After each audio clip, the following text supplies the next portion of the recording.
Princess Valira pressed her back against the cold metal wall of the corridor. Her heart was beating so fast that she could hear it in her ears. The sounds of weapons fire had stopped 3 minutes ago, and she knew what that meant. Her guards were dead. All of them. She was the last heir to the Athoran Empire, and now she was alone on a damaged ship in the middle of nowhere. The Kethra bounty hunters had found her again. They always found her. Valira closed her 4 violet eyes and tried to think. She was trained in diplomacy, in politics, in the arts of ruling. No one had ever taught her how to survive when assassins were hunting her across the galaxy. Her father, the Emperor, was dying. Her enemies wanted her dead before she could take the throne. It was that simple. The ship shook as another blast hit the hull, while Valira stumbled and caught herself on a broken pipe. Her long silver robes were torn and dirty now. She did not look like a princess anymore. She looked like a refugee. Through the viewport, she saw something. A small ship was approaching. It was not a Kethra vessel. The design was different, simpler. The markings on the side were in a language she recognized from her studies. Human English. Humans. Valira felt her hope die a little. Of all the species that could have come to her rescue, it had to be humans. She knew about humans, of course. Every educated being in the galaxy did. They were a young species, barely 100 years into space travel. They lived short lives, maybe 80 or 90 cycles at most. They were physically unremarkable, with no natural armor, no claws, no venom. The Galactic Council had classified them as a minor species, not important enough to worry about, but a human ship was better than no ship at all. Valira made her way to the airlock. She could hear the Kethra cutting through the blast doors behind her. She had maybe 5 minutes before they reached her. The human ship was docking now, its clamps attaching to her vessel with a heavy clunk. The airlock opened, and Valira saw her potential savior for the first time. He was a human male, average height, with short brown hair and gray eyes. He wore simple clothes, the kind a trader or cargo hauler might wear. There was nothing special about him. He looked ordinary, even boring. His face showed no emotion as he looked at her. Behind him stood 4 other humans, 2 men and 2 women. They all looked the same to Valira. Plain. Unremarkable. Fragile. "You are the princess," the man said. It was not a question. "I am Princess Valira of the Athoran Empire," she said, trying to keep her voice steady. "I need transport to Athoran space. I can pay you very well." The man looked past her, down the corridor where the sounds of cutting were getting louder. "How many are chasing you?" 12 Kethra hunters. Maybe more." He nodded slowly, as if this was just a minor problem. "My name is Daniel Carter. I am the captain of the Starbound Drifter. We can take you." Valira felt relief wash over her, but it was mixed with worry. This man had a small cargo ship and 4 crew members. The Kethra were some of the most feared mercenaries in the galaxy. What could these humans possibly do against them? "Captain Carter," she said carefully, "I must be honest with you. The beings hunting me are very dangerous. They have killed everyone who has tried to protect me so far. Are you certain you want to take this job?" Daniel Carter looked at her with those calm gray eyes. "You are offering payment for safe passage. I am accepting. That is how business works. But the danger—" "I understand the danger." Valira was not convinced. She had seen what the Kethra could do. She had watched them tear through her Imperial guards like they were nothing. These humans had no idea what they were getting into. But she had no choice. "Very well," she said. "Can you protect me, human?" Daniel Carter did not smile. He did not boast. He simply said, "I will do my best, Your Highness." Those words filled Valira with dread. He would do his best. That was what someone said when they knew they would probably fail. She had hired a cargo hauler to protect her from the deadliest hunters in the galaxy. She was going to die. But then something strange happened. The woman standing behind Daniel, a tall human with red hair, spoke into a small device on her wrist. "Katie to Ben. We have the package. Start warming up the guns." Guns, Valira thought. What guns? The Starbound Drifter was a cargo ship. Cargo ships did not have guns. Daniel gestured for her to follow him. "We need to move quickly. Your friends are almost through that door." Valira followed him through the airlock and into his ship. The interior was plain and functional.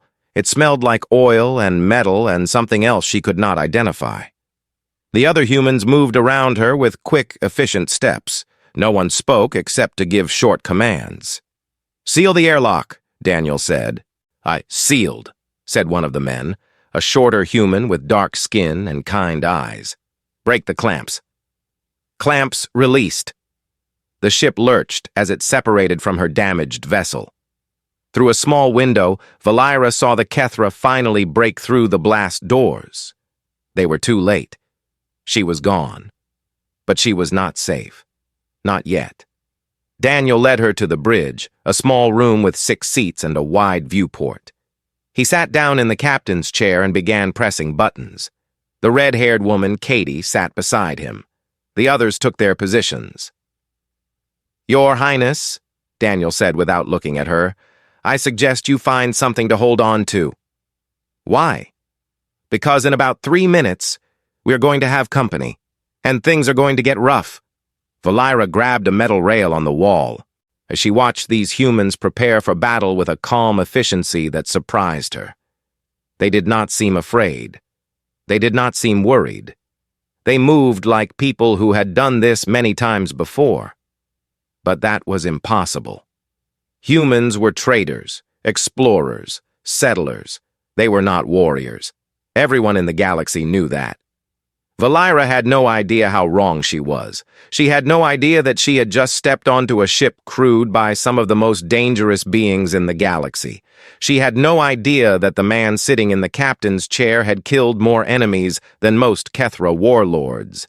She had no idea that humans were not the weak, short-lived primitives that the galaxy believed them to be. She would learn. Very soon, she would learn. And so would everyone else. The Kethra ships came out of hyperspace like predators smelling blood. And there were 3 of them, each one larger than the Starbound Drifter, each one bristling with weapons. Their hulls were painted black and red, the colors of death in Kethra culture. Valira felt her stomach drop. She had seen ships like these before. She had watched them destroy vessels 10 times their size. The cargo ship she was standing on had no chance, none at all. A voice crackled through the communication system. It was harsh and cruel, speaking in the common galactic tongue. "Human vessel. You are carrying property that belongs to us. Surrender the Ethoran female and you may leave with your lives. Refuse, and we will tear your ship apart and take her from your corpses." Valira waited for Daniel to respond. She expected him to negotiate, to plead, to try and save his crew. It was the logical thing to do. And these humans had no reason to die for her. They barely knew her. But Daniel did not respond to the Kethra. Instead, he spoke to his crew. "Katie, activate System 2. Ben, I want full power to forward shields. Jenny, prepare the main guns. Cole, get ready to give me everything the engines have." Valira blinked. Main guns? Forward shields? What was happening? The ship began to change. She heard metal groaning and shifting all around her. Through the viewport, she saw panels on the hull sliding apart. Hidden compartments opened to reveal weapon systems that should not have existed on a civilian vessel. The cargo ship was transforming into something else entirely. "What is this?" Valira whispered. Katie, the red-haired woman, glanced back at her with a small smile. "This is who we really are. Your Highness." Daniel finally opened a channel to the Kethra. His voice was calm and cold. "This is Captain Daniel Carter of the Starbound Drifter. The princess is under my protection. If you want her, come and take her." There was a moment of silence. Then the Kethra commander laughed. "Stupid human. You have courage but no sense. We will enjoy killing you." The three ships moved into attack formation. Their weapons began to charge. Valira could see the glow of energy building in their forward cannons. "Ben," Daniel said quietly, "give me targeting solutions on all three ships." "Already done, Captain. Locked and ready." Daniel nodded. "Fire!" The starbound drifter erupted with light. Weapons that Valira had not known existed sent beams of concentrated energy screaming across the void. The shots were precise, surgical. So they hit the lead Kethra ship exactly where its shields were weakest. The vessel exploded, just like that. 1 second it was there, and the next it was an expanding cloud of fire and debris. Valira could not believe what she was seeing. The two remaining Kethra ships broke formation in panic. They had expected an easy kill. They had not expected this. Daniel did not give them time to recover. "Cole, bring us around. Katie, target the second ship's engines." The drifter moved with a speed and grace that should have been impossible for its size. It spun through space like a dancer, dodging the panicked fire from the Kethra while positioning itself for another attack. "Engines locked," Katie said. "Fire!" Another burst of light. The second Kethra ship lost its engines and began to drift, helpless. Its weapons went dark as emergency power kicked in. The third ship did something Valira had never seen a Kethra vessel do before. It ran. It turned and fled into hyperspace, leaving its companion behind. The entire battle had lasted less than 4 minutes. Valira stood frozen, her mind struggling to understand what had just happened. 5 humans in a cargo ship had just destroyed one of the most feared fighting forces in the galaxy. It was impossible. It went against everything she knew. "That went well," Ben said cheerfully. He was a shorter man with dark skin and a warm smile. He spoke as if they had just completed a routine cargo delivery, not a deadly space battle. "Ben, check our systems," Daniel ordered. "Katie, send a message to the disabled ship. Tell them they can call for rescue, but if they follow us, we will finish what we started." "Yes, Captain." Valira finally found her voice. "How? How did you do that?" Daniel turned his chair to face her. His gray eyes were still calm, still showing no emotion. "We did what was necessary to protect our passenger." "But you are humans. You are supposed to be—" "Weak?" Katie finished for her. There was no anger in her voice, only amusement. "Primitive? Harmless?" "Yes," Valira admitted. Daniel stood up and walked toward her. He was not a tall man, but something in the way he moved made him seem larger, more dangerous. "Your Highness," he said, "what do you know about the Terran-Vosk War?" Valira searched her memory. "I know the name. It was a conflict between humans and another species. I believe it happened about 15 years ago.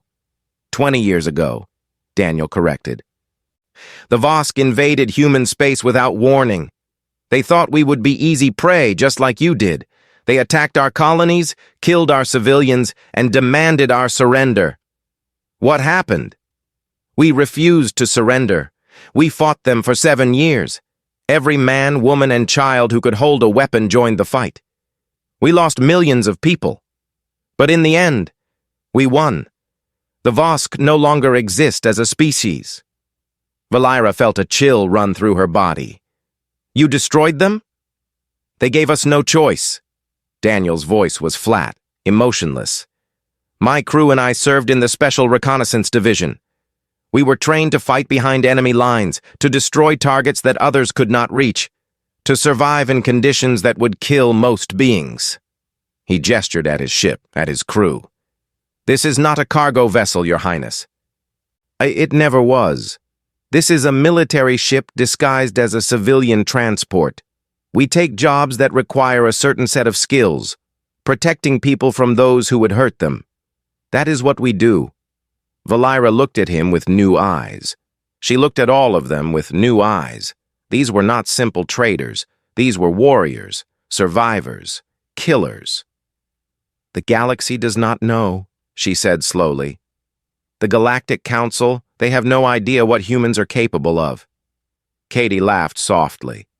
"They never asked. They looked at us and saw a young species with short lives and no claws. They never bothered to look deeper." "Their mistake," Ben added. Daniel returned to his chair. "We have a long journey ahead of us, Your Highness. The Kethra will send more ships. This is not over. You think they will come again? I know they will. But we will be ready."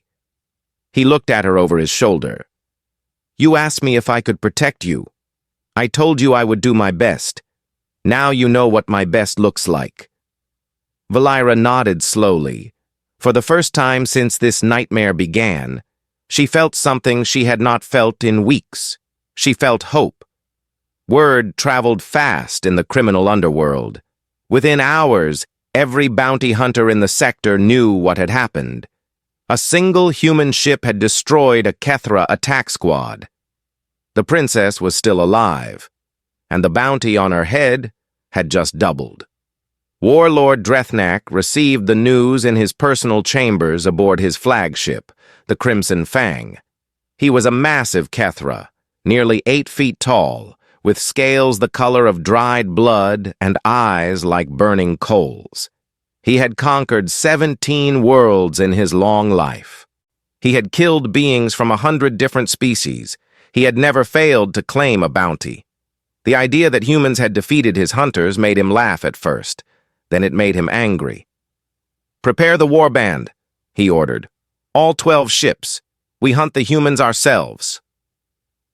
3 days later, Valira sat in the small common room of the starbound drifter, watching Daniel study star charts on a display screen. They had been traveling through empty space, avoiding major shipping routes, trying to stay hidden. But she could tell from the tension in his shoulders that something was wrong. "They are coming, are they not?" she asked. Daniel did not look up.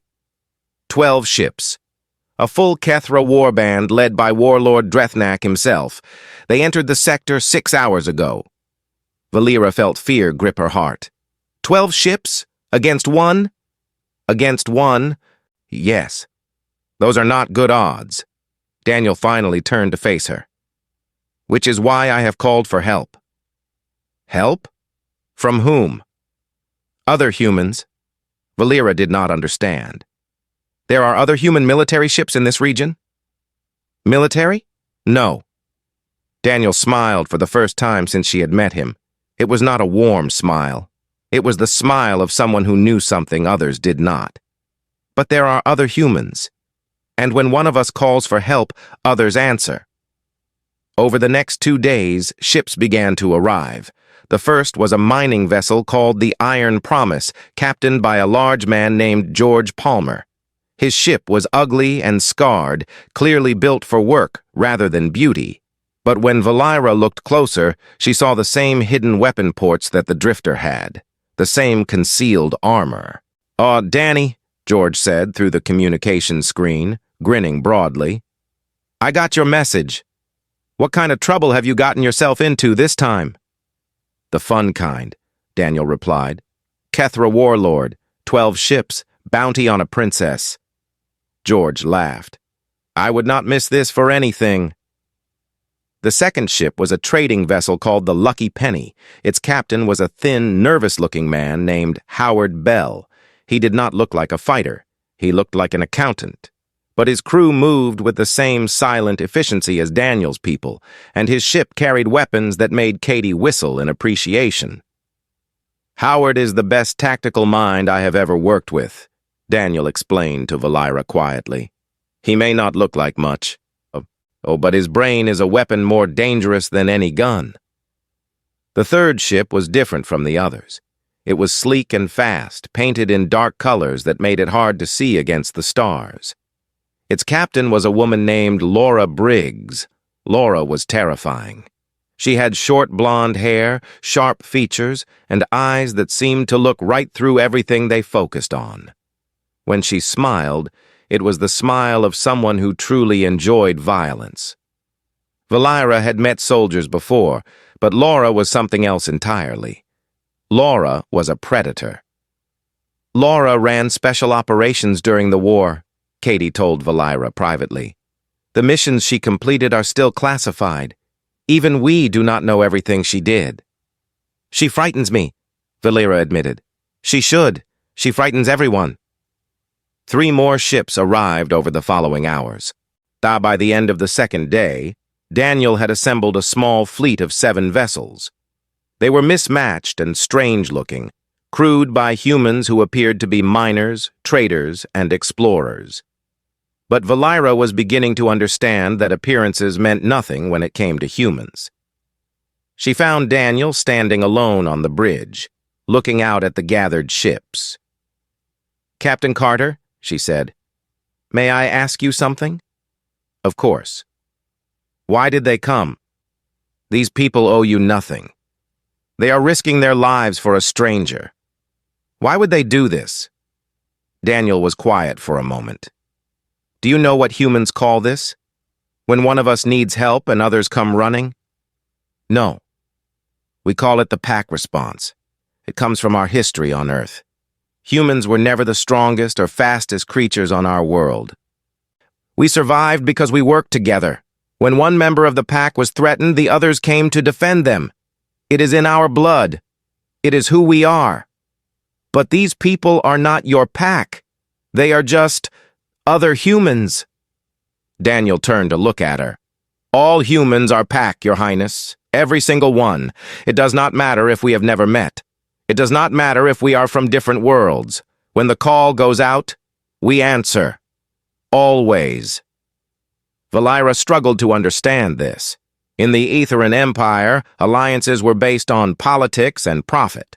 No one helped anyone without expecting something in return. The idea of risking death for strangers simply because they were the same species was foreign to her. "The Kethra do not understand this," she said slowly. "No, they do not." Daniel smiled that cold smile again. "And that is why they are going to lose." The plan was not to run. The plan was not to hide. The plan was to attack. Howard Bell had analyzed the Kethra warband and found weaknesses. George Palmer knew the asteroid fields in the region where they could set ambushes. Laura Briggs volunteered to lead the most dangerous strikes. The humans were not going to wait for Drethnak to find them. They were going to hunt him. Valira watched as they divided into teams and disappeared into the darkness between stars. She stayed aboard the drifter with Daniel and his crew, moving constantly, never staying in one place too long. Reports came in over the next several days. Laura's ship ambushed a Kethra scout and destroyed it before it could send a warning. But George led 2 enemy vessels into an asteroid field where they were crushed by rocks that had been carefully positioned to fall.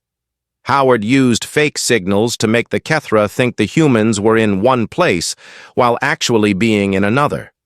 The warband of 12 ships became 11, then 10, then 8. Drethnak, the conqueror of worlds, found himself being picked apart by creatures half his size. He could not catch them. He could not predict them. Every time he thought he had them cornered, they slipped away and struck from a different direction. For the first time in his life, the warlord understood what it felt like to be prey. And the hunt was only beginning. Warlord Drethnak stood on the bridge of the Crimson Fang and stared at the reports in front of him. 5 ships lost, nearly 200 warriors dead. And he had not even seen the human fleet directly. They struck from shadows, from ambush points, from directions that should have been impossible. They fought like ghosts. His remaining commanders stood around him, waiting for orders. He could see the fear in their eyes.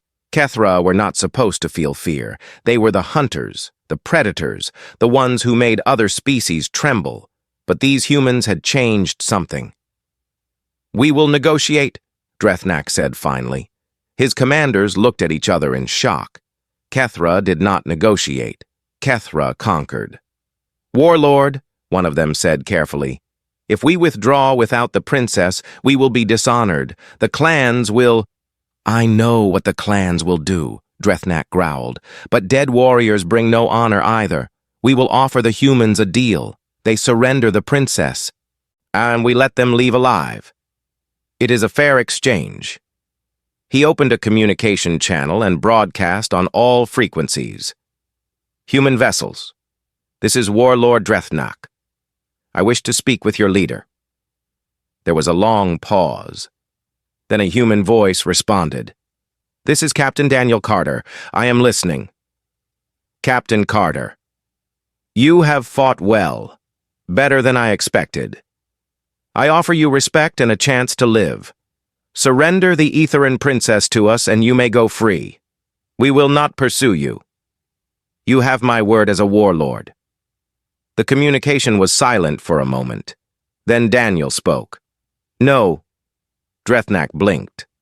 No? You do not even wish to discuss terms? There is nothing to discuss. The princess is under my protection. She stays with me. Be reasonable, human. The bounty on her head is enormous. Surely you could negotiate a share of it. I'm offering you wealth and your lives. What more could you want? I gave her my word. Drethnak did not understand. Your word? Words are just sounds. They mean nothing when balanced against survival. You are wrong. Daniel's voice was calm but firm. Words are everything. My word is who I am. If I break it, I become nothing. The warlord laughed harshly. This is why humans will always be a minor species. You allow foolish ideas like honor to get in the way of practical decisions. Perhaps, Daniel said. But tell me, warlord, how many ships have you lost to this foolish minor species? How many more are you willing to lose? Drethnak had no answer. He closed the communication channel. Aboard the starbound drifter, Valira found Daniel in the cargo hold checking supplies. She had heard his conversation with the warlord, and she had been surprised by his refusal. Why? She asked him directly. Why did you refuse his offer? Daniel looked up from his work. Because I told you I would protect you. But he was offering you everything, money, safety, freedom. You could have taken the deal and walked away. No one would have blamed you. I would have blamed me. Valira shook her head in frustration. I do not understand you. I do not understand any of you. Your species makes no sense to me. Daniel put down the supply crate he was holding and turned to face her fully. Let me tell you something about humans, Your Highness, something that most of the galaxy does not know. Please, I am desperate to understand. On our home world, we were not the strongest creatures. We were not the fastest. We had no claws, no fangs, no armor. The animals around us were bigger and deadlier in every way. We should have died out millions of years ago. But you did not. No, we did not. Do you know how we survived? Valira shook her head. We became persistent predators. When we hunted, we did not try to catch our prey in a single burst of speed. We could not. Instead, we chased them. We followed them for hours, sometimes days. We never stopped. We never gave up. Eventually, our prey would collapse from exhaustion, and we would be there, still moving, still coming. He stepped closer to her, his gray eyes intense. That is what humans are. We are the species that does not stop. We are the species that keeps coming, no matter how many times we are knocked down. It is in our nature. It is in our blood. Valira thought about this. She thought about the past days. And watching the humans hunt the Kethra warband. They had not won through strength or superior technology.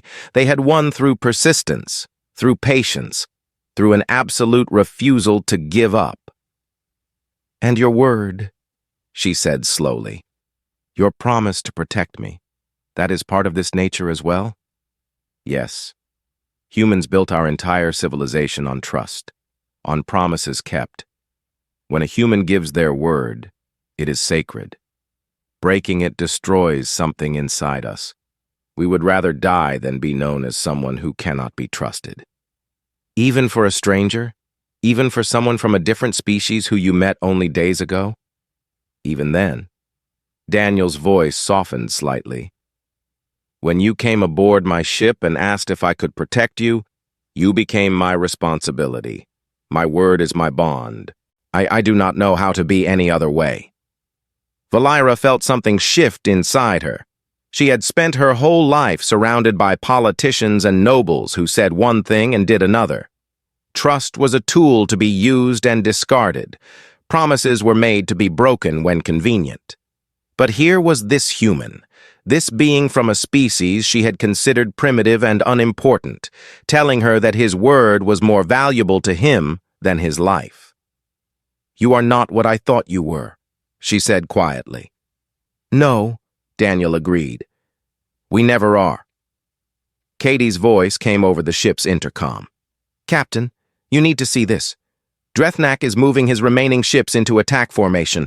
It looks like he is done negotiating." Daniel nodded to himself. "Then so are we." He looked at Valira. "Stay here. This is going to be dangerous." "What are you going to do?" "What we always do." He started walking toward the bridge. "We are going to finish what we started." Valira watched him go. She thought about persistence predators, about promises that could not be broken, about a species that did not know how to give up. The Kethra had conquered dozens of worlds. They had destroyed countless enemies. They were feared across the galaxy, but they had never faced anything like humans before. And they were about to learn why that was a very, very bad thing. The final battle began at dawn, measured by Earth Standard Time.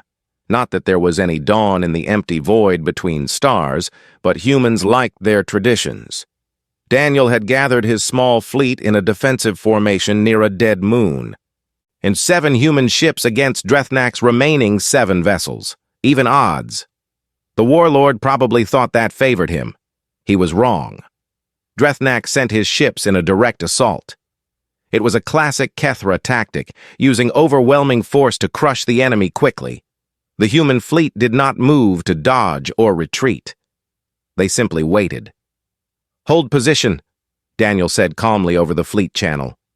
"Wait for it." The Kethra ships came closer. Valira stood at the back of the bridge, gripping a support rail, watching the enemy vessels grow larger in the viewport. Her hearts were pounding so hard she could barely breathe. "Hold," Daniel repeated. The Kethra opened fire. Energy weapons lit up the void, streaking toward the human fleet like angry stars. "Now," Daniel said. The human ships scattered in 7 different directions at once. This hit was chaos, but controlled chaos. Each ship knew exactly where to go, exactly what to do. They had practiced this maneuver dozens of times during the Vosk War. The Kethra fire passed through empty space where the humans had been moments before. And then the humans attacked. They came from every angle simultaneously. George Palmer's Iron Promise slammed into a Kethra ship at close range, both vessels trading fire so close that their shields were almost touching. Howard Bell coordinated the attacks, calling out targets and weaknesses, his calm voice guiding the fleet like a conductor leading an orchestra. Laura Briggs did not wait for instructions. She simply flew her ship directly into the thickest part of the enemy formation and started destroying everything she could reach. Drethnak tried to rally his forces. He screamed orders. They demanded discipline, threatened his commanders with death. But the humans were everywhere at once, striking and retreating, never staying in one place long enough to be targeted. It was like fighting smoke.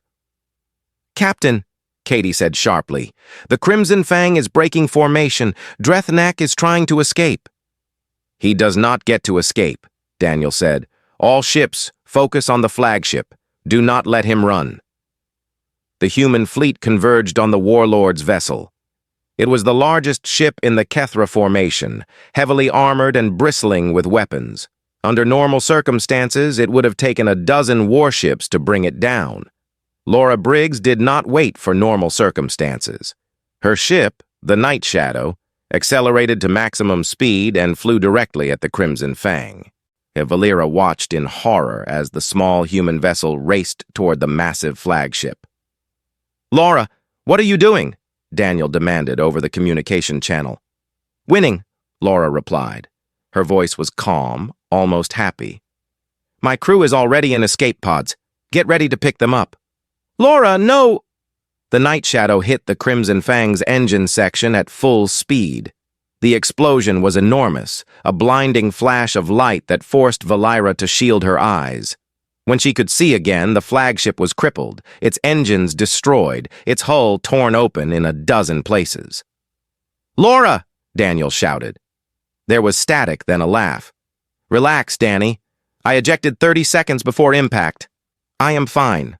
Well, mostly fine. Someone might want to come get me before I run out of air." George Palmer was already moving to collect the escape pods. And the remaining Kethra ships, seeing their warlord's flagship in flames, began to surrender. One tried to flee and was quickly disabled by Howard Bell's precise shooting. Katie led a boarding party onto the crippled Crimson Fang. They moved through the damaged corridors with practiced efficiency, neutralizing resistance as they went. 20 minutes later, she reported back. "We have him, Captain. Drethnak is in custody." Valera sank into a chair, her legs suddenly weak. It was over. After weeks of running, weeks of fear, weeks of watching everyone who tried to protect her die, it was finally over. Daniel turned to look at her. There was blood on his forehead from a cut he had received when a console exploded nearby. He was tired, wounded, and his ship was badly damaged. But he was smiling. "Your Highness," he said, "I believe we have a delivery to complete." The journey to Ethoran space took 3 weeks. The starbound drifter limped along at reduced speed, its engines damaged but functional. The other human ships escorted them most of the way before breaking off to return to their own lives. There were handshakes and promises to meet again. Laura Briggs, who had somehow survived with only minor injuries, kissed Daniel on the cheek and told him to call her if he ever needed something blown up. Valera watched these farewells with fascination. These humans had risked their lives for each other, had nearly died for each other, and now they were parting as if it was the most natural thing in the world, as if this was just what humans did. When the drifter finally entered Ethoran space, they were met by an Imperial escort. A dozen warships surrounded the small human vessel, their commanders demanding identification and explanations. Valera took over the communications herself. "This is Princess Valera, heir to the Ethoran throne. These humans saved my life. They will be treated with the highest respect and honor. Any officer who fails to show them proper courtesy will answer to me personally." The escort ships fell into formation around the drifter, no longer threatening but protective. Daniel raised an eyebrow at Valera. "That was impressive," he said. "I learned from impressive people." The welcome at the Imperial Palace was overwhelming. Thousands of Etherans lined the streets to see their princess return. Her father, the Emperor, wept when he embraced her. The court praised her survival and demanded to hear every detail of her journey. But Valera saved her greatest honor for Daniel and his crew. She commissioned a statue to be placed in the grand hall of the palace, where every diplomat and noble who visited would see it. The statue depicted a human standing guard, eyes watching the stars, hand resting on a weapon. It was not large or grand. It was simple and solid, like the humans themselves. The inscription at the base read, "They were asked to protect. They did not know how to do anything else." News of what the humans had done spread across the galaxy. Traders told the story in spaceports. Diplomats whispered it in council chambers. Military commanders studied the battle reports with growing unease. The Galactic Council held an emergency session. After 3 days of debate, they quietly updated their threat assessments. Inhumans were reclassified from minor spacefaring species to strategic concern, do not antagonize. In a small office on Earth, a government official received the news and smiled. The galaxy was finally paying attention. That was good. Humans worked best when people underestimated them, but it was also nice to be respected. And aboard a repaired Starbound drifter, Daniel Carter accepted a new contract. Another person needed protection, another job that required a certain set of skills. "Can you protect me, human?" the client asked. Daniel smiled. "I will do my best." He always did.